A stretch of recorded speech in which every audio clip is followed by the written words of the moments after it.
Welcome to day 118 of 66 and 26 as we begin a new book of the Bible today, the book of Galatians in the New Testament, a letter from St. Paul to Christians scattered around the area of Galatia, which is in modern-day Turkey.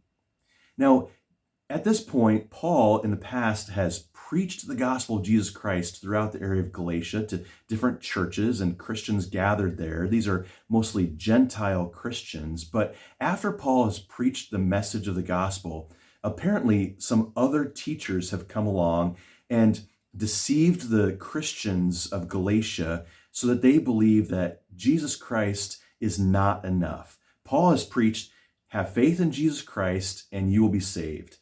But now other teachers are saying, Jesus is great, but not enough. You have to have faith in Jesus and you have to perform these works of the law, especially the law of circumcision. And so people in Galatia are convinced that they must be circumcised in order to be justified before God.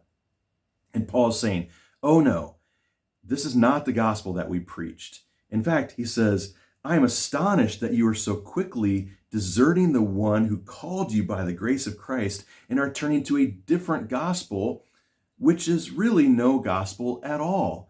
And Paul is urgently pleading with them not to turn to this false gospel of Jesus plus works. He says, even if we or an angel from heaven should preach a different gospel than the one we preach to you, let him be eternally condemned. Paul says, after all, I didn't receive this message of the gospel from men. I received it directly from God by revelation, which he talks about in Galatians 1, verse 12. And then he goes on to talk about a dispute that he had with other Christian leaders, including the Apostle Peter, who for a time had been distracted and was afraid to stand up for the real truth of the faith in Jesus Christ and faith alone, grace alone. And Paul had to rebuke and correct Peter. So there's this explanation of what had happened in that sense.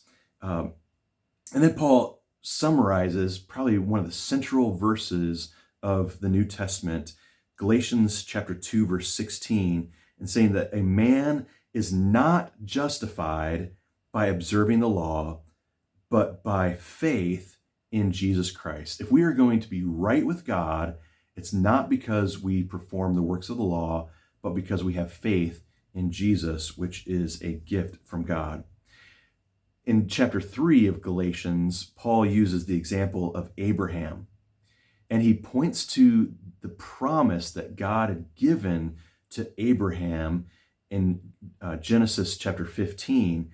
And he says, Abraham believed God and it was credited to him as righteousness. He's quoting exactly from Genesis 15, verse 6, where God does count Abraham's faith, his trust in his promise, as righteousness before God.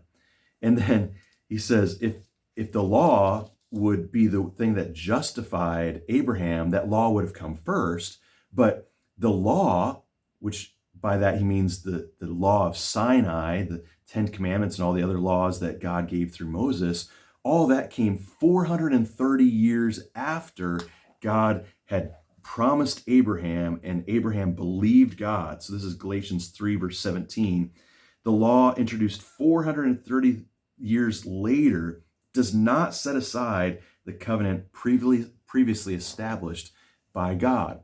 And so Paul is saying that faith in God, trusting in God's promise, is first and foremost. The law comes after in order to curb sin and keep us on the straight path after we've already believed. And that's not what justifies us. What justifies us is faith in Jesus Christ and that alone.